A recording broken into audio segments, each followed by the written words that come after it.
Pose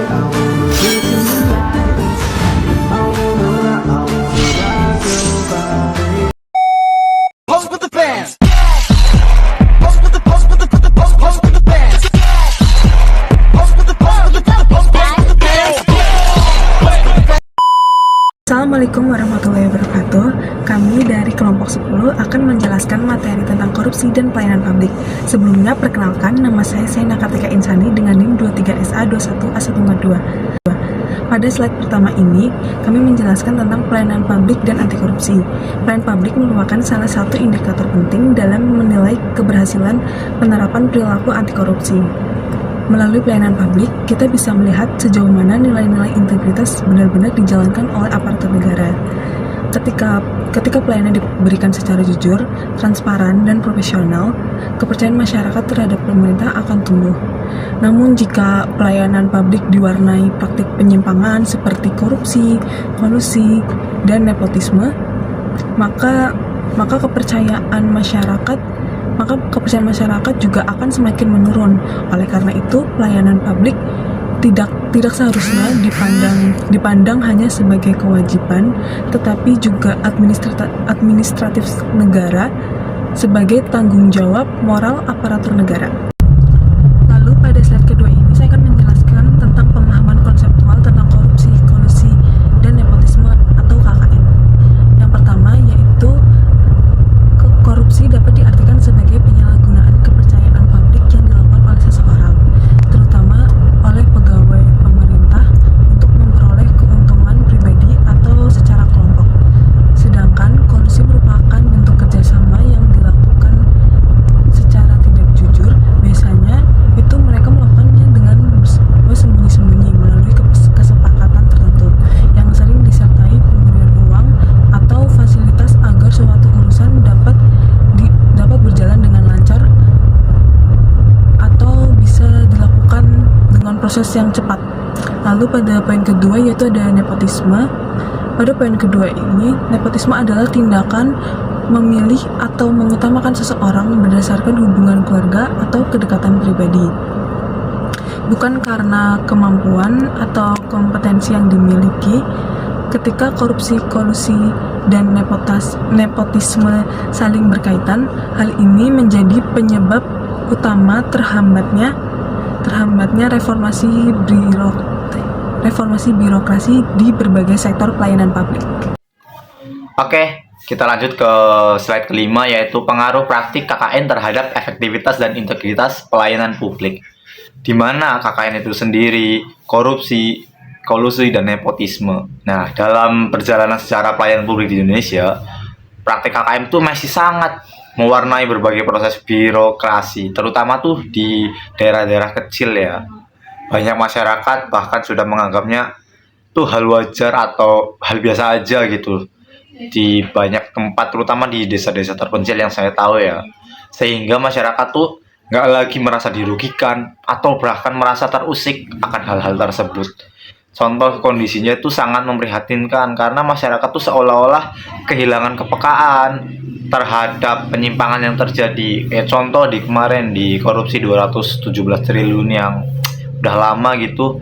Saya sempat tanya-tanya di beberapa daerah yang bisa dibilang terpencil lah. Mereka tuh kayak bahkan ada yang nggak tahu korupsi tentang apa gitu. Di situ tuh saya ngerasa, ini lumayan parah sih. Nah, oke, kita lanjut ke PPT. Nah, mulai dari menurunnya kualitas layanan, meningkatnya biaya administrasi, hingga hilangnya kesempatan bagi masyarakat yang berhak untuk memperoleh pelayanan yang adil dan cepat. Oke, kita lanjut ke slide ke-6. Oke, lanjut ke slide ke-6 tuh dampak korupsi terhadap kepercayaan publik. Ada 2 poin di sini. Yang pertama, menurunnya kepercayaan masyarakat terhadap pemerintah, di mana maraknya praktik korupsi di sektor pelayanan publik berdampak serius terhadap kepercayaan masyarakat. Ketika pelayanan publik dijalankan secara tidak transparan, lamban, dan penuh penyimpangan, masyarakat akan merasa bahwa pemerintah tuh gagal dalam menjalankan tugas dan tanggung jawabnya. Hal ini tuh bisa memunculkan rasa ketidakpercayaan atau pesimis dan bahkan apatisme terhadap lembaga, terutama lembaga negara ya. Kondisi tersebut tuh membuat masyarakat enggan berpartisipasi aktif dalam proses pembangunan maupun pengawasan kebijakan publik.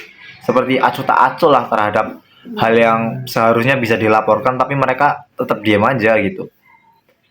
Nah, hal ini tuh bisa berdampak untuk memperlambat upaya perbaikan sistem birokrasi.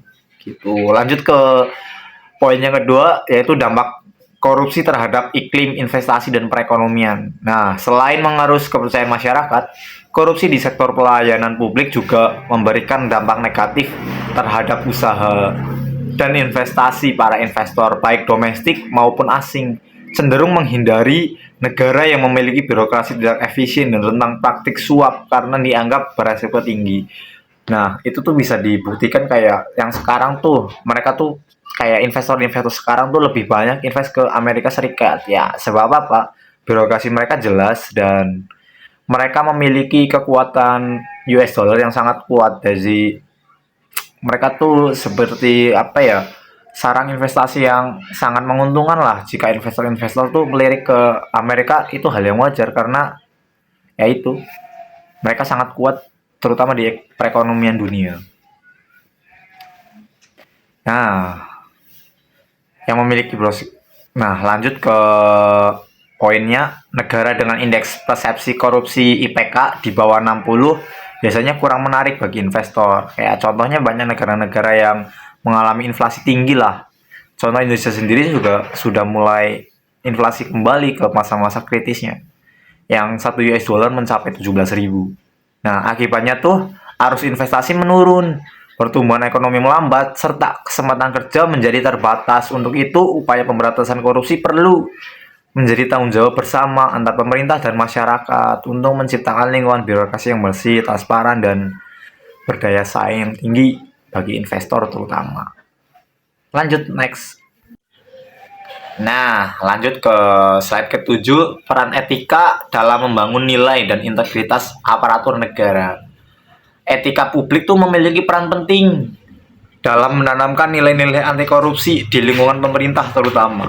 Kualitas moral yang baik memang menjadi dasar, tetapi tidak cukup jika diikuti dengan penerapan etika publik dalam tindakan nyata. Integrasi antar nilai moral dan etika publik tuh harus ditanamkan secara berkelanjutan guna menjadi budaya organisasi. Etika publik juga harus mentersemin dalam berbagai regulasi pelayanan publik, termasuk dalam proses perekrutan dan promosi jabatan. Ya, banyaklah seperti organisasi-organisasi sekarang yang sudah mulai menerapkan hal ini. Dengan demikian, setiap aparatur diharapkan tidak hanya patuh pada aturan, tapi juga memiliki kesadaran etis dalam menjalankan tugasnya untuk kepentingan masyarakat. Tuh. Oke, lanjut ke slide berikutnya. Pada kesempatan ini saya akan mempresentasikan asas dan nilai dalam pelayanan publik. Pelayanan publik yang harus berdasarkan etika dan profesionalisme. Artinya, pelayanan tidak hanya sekedar menjalankan tugas, tetapi juga memperhatikan nilai kemanusiaan dan tanggung jawab.